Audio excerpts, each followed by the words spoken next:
வணக்கம். இன்றைக்கி நம்ம பார்க்க போகிற சமையல் ஒரு அருமையான கத்திரிக்காய் பிரியாணி எப்படி செய்யலாங்கிறத பார்க்கலாம். இப்போ ஒரு குக்கர் எடுத்துக்கலாம். தேவையான அளவுக்கு எண்ணெய் சேர்த்துக்கோங்க. எண்ணெய் நல்லா சூடாயிருச்சு. சின்னதாக 2 துண்டு பட்டை, ஒரு ஏலக்காய், 2 கிராம்பு சேர்த்துக்கலாம். பிரியாணி இலை சேர்த்துக்கலாம்.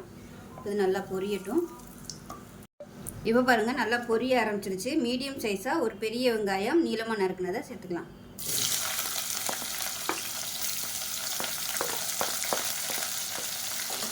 இது கூடவே புதினா இலை சேர்த்துக்கலாம். இந்த எண்ணெயிலே சேர்த்துட்டிங்கன்னா நல்லா வதங்கிடும். ஒரு கைப்பிடி அளவுக்கு சேர்த்துக்கலாம்.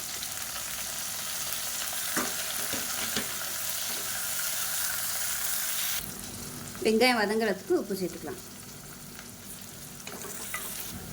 இப்போ பாருங்கள், வெங்காயம் நல்லா ப்ரௌன் கலரில் வதங்கிருச்சு. இப்போ இதில் இஞ்சி பூண்டு பேஸ்ட்டு சேர்த்துக்கலாம். அதில் ஒரு 2 டேபிள் ஸ்பூன் அளவுக்கு சேர்த்துக்கலாம்.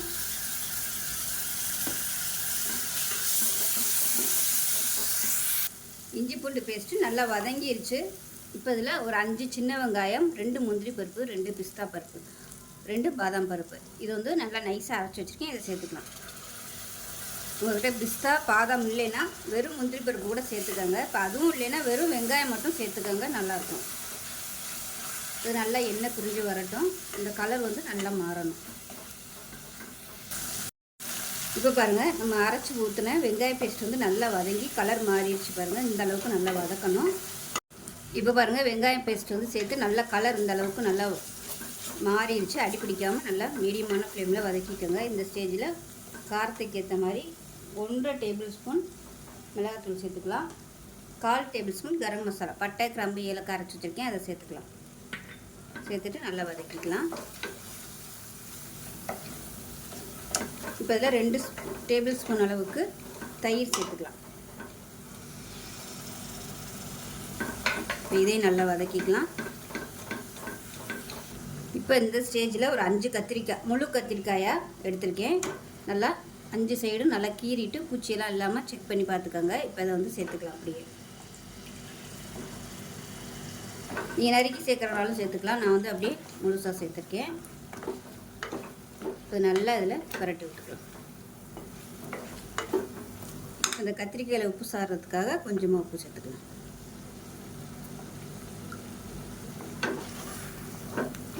இந்த கத்திரிக்காய் இதிலே கொஞ்சம் நல்லா வேகட்டும்.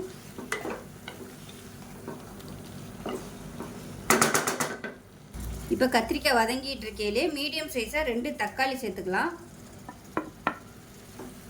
இதையும் சேர்த்து நல்லா வதக்கிக்கலாம்.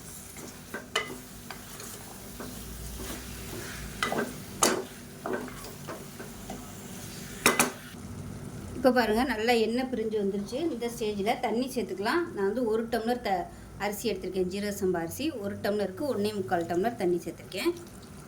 நல்லா சூடு பண்ணிவிட்டு அந்த தண்ணியை சேர்த்துக்கோங்க. இப்போ வந்து நல்லா கொதிக்கட்டும். ஒரு 2 நிமிஷம் கொதிக்கட்டும்.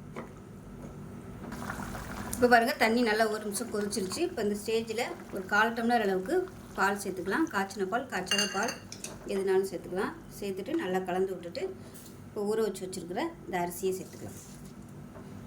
நான் வந்து ஜீரக சம்பா அரிசி எடுத்திருக்கேன். நீங்கள் வந்து பாசுமதி அரிசி எடுக்கிறனாலும் எடுத்துக்கலாம். இப்போ அதில் ஒரு 1/2 மூடி லெமன் ஜூஸ் பிழிஞ்சு விட்டுட்டு கலந்து விட்டுக்கலாம். கலந்து விட்டுட்டு 3 பச்சை மிளகாயை 2ஆக கீறி வச்சுருக்கேன், அதை மேலாப்பில் சேர்த்துட்டு பொடியாக கட் பண்ணால் கொத்தமல்லி இலையும் சேர்த்துக்கலாம். மறுபடியும் ஒரு தடவை கலந்து விட்டுட்டு குக்கரை மூடி வச்சிடலாம்.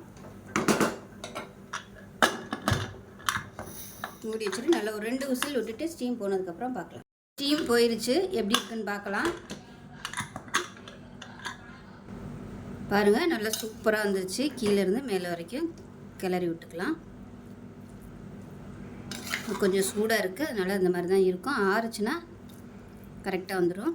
ஸோ சூப்பரான கத்திரிக்காய் பிரியாணி ரெடி ஆயிடுச்சு. இதே மாதிரியே செஞ்சு பாருங்கள். செஞ்சு பார்த்துட்டு எப்படி இருந்துச்சுங்கிறத சொல்லுங்கள். வீடியோ பிடிச்சிச்சுன்னா லைக் பண்ணுங்கள், கமெண்ட் பண்ணுங்கள், சேனலை சப்ஸ்கிரைப் பண்ணுங்கள், பக்கத்தில் பெல் பட்டனை ப்ரெஸ் பண்ணுங்கள். நன்றி.